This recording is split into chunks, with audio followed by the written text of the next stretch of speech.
All right, we are so back with a camera. Now load it. All right.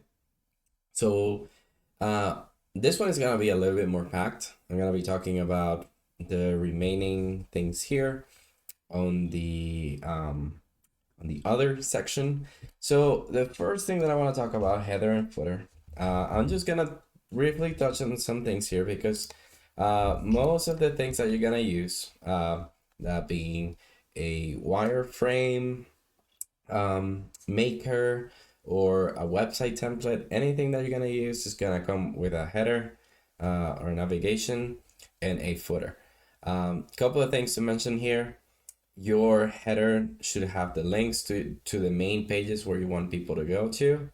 You can also have um, what do you call that? Like subheadings where if you hover over, let's say, services, you can drop down and show the different pages for each service. Um, but it should be fairly simple. Keep it simple to your logo. The main links where you want to send people to, don't make them too many. Um, and then you may have a button there too, um, especially if you're gonna have the website be scrolling and keeping the navigation on top. You may want to have a button there so that people are always able to reach out at any point. The other thing that I was gonna say was the footer. So the footer is very similar. It's gonna have the logo, the links. It may have social media, and it will have the copyright. So a few things to know here. If you're building your own website, one, put a copyright, so you can just say copyright, and then the year that you make the website. Each year that advances, you can say from this year to this year, so the year you started to the current year. And then privacy policy, terms and conditions. I would recommend talking to a professional about that. You can talk to a lawyer if you're asking for certain specific information. There are some templates online that I've used, and they're basically saying we only use information for contacting you. That's it. If people are leaving, let's say, a contact form on the website, but it is always recommended that you contact a legal professional to look over the documents, especially if you're asking for um, delicate information on the website. All right, that's it for that. Next up, we have guarantees. Guarantees can be money back guarantee, work with you until satisfied. Um, there are a ton of different guarantees. If you are following the emails as well as these videos, you may not gotten the guarantee yet. Should be one of the last ones, but it really goes in depth into how to find your guarantee and how to um, make it sound valuable to your users. If you have one, you do want to have it on your website. Um, you want to have it so I would say that you can put it right after right after here. So right after you explain the company, and you show your um, testimonials, you could show your guarantees and show how, if they don't get this thing, then we will provide this guarantee. It really helps to sell anything that you have. Um, a lot of time people don't make the decision because they're unsure if they will get this best outcome.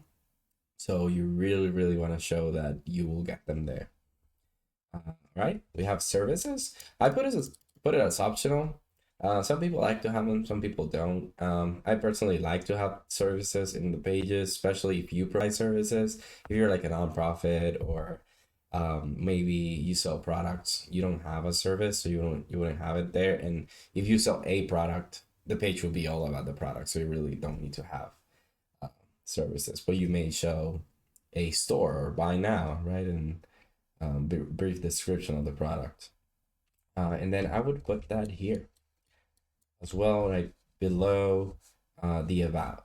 So somewhere in here you can have your services, and then build them however you'd like. Pricing is also optional. I like to have pricing on its own separate page. Some people like to have them on the homepage as well, but it's up to you. It's personal. I will put that one towards the end after people have read the steps, everything like that. If not, then pricing to me is very normal for pricing to be at the top on your header. When people come to your website and they're like, I just want to know what your price range is, they should just be able to see pricing on top and then see how much it costs.